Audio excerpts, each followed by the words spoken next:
அனைவருக்கும் வணக்கம். சற்றுமுன் வெளியான முக்கிய அறிவின்படி குடும்பத் தலைவிகள் அனைவரும் பயன்பெறும் வகையில் அவர்களுக்கு உதவித்தொகை வழங்குவதில் புதிய மாற்றங்களும் மேலும் முக்கியமான மகிழ்ச்சி தரும் செய்திகள் வெளியாகியுள்ளன. இதை பத்தி விரிவாக வீடியோல பார்க்க போறோம். வீடியோவை கடைசி வரைக்கும் ஸ்கிப் பண்ணாம பாருங்க. வீடியோ போறதுக்கு முன்னாடி இந்த வீடியோ லைக் பண்ண பிரஸ் பண்ணிக்கோங்க.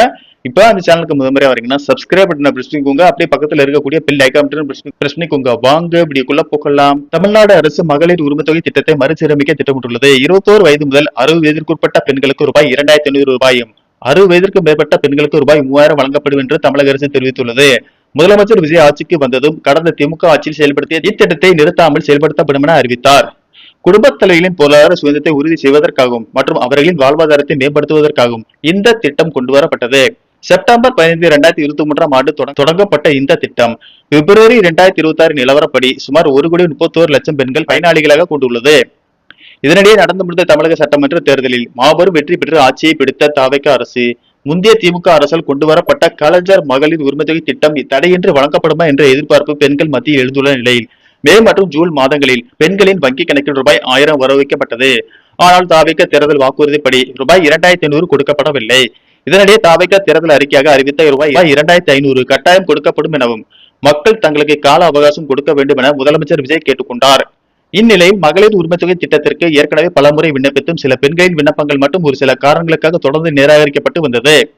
இந்த நிலையில் அவர்களுக்கு மீண்டும் ஒரு வாய்ப்பை வழங்கும் விதமாக வட்டாட்சியர் அலுவலகங்களில் மக்கள் குறைதீர்ப்பு முகாம்கள் நடத்தப்பட்டு வருகின்றன. இந்த முகாம்களில் அதிகாரிகளின் வழிகாட்டுதல் படி மகளிர் உரிமைத்தொகை விண்ணப்ப படிவத்தோடு ரேஷன் கார்டு, ஆதார் கார்டு மற்றும் வங்கி கணக்கு விவரங்களின் நகல்களை பெண்கள் சமர்ப்பித்து வருகின்றனர். இது குறித்து அதிகாரிகள் கூறுகையில், மகளிர் உரிமைத்தொகைக்கு முதல் முறையாக விண்ணப்பிப்பவர்களின் விண்ணப்பங்களை தற்போது வாங்கி வைத்துக் கொள்வோம். தமிழக அரசிடம் இருந்து விண்ணப்பங்களை பரிசீலனை செய்ய உத்தரவு வந்த பிறகு இந்த விண்ணப்பங்களை பரிசீலனை செய்வோம் என அதிகாரிகள் தெரிவித்துள்ளனர். அதே நேரத்தில் தமிழக அரசு விரைவில் தமிழக பட்ஜெட்டை தாக்கல் செய்ய உள்ளது. இந்த பட்ஜெட்டில் தேர்தல் வாக்குறுதிப்படி மகளிர் உரிமைத்தொகை ரூபாய் 2500 உயர்த்தி வழங்குவார்கள் என கூறப்படுகிறது. இதற்கிடையே மகளிர் உரிமைத்தொகை திட்டத்தை மறுசீரமைக்கும் பணிகள் நடைபெற்று வரும் நிலையில் இத்திட்டத்தின் விதிமுறைகளை பூர்த்தி செய்யாத பயனாளிகள் அனைவரும் அதிரடியாக நீக்கப்படுவார்கள்.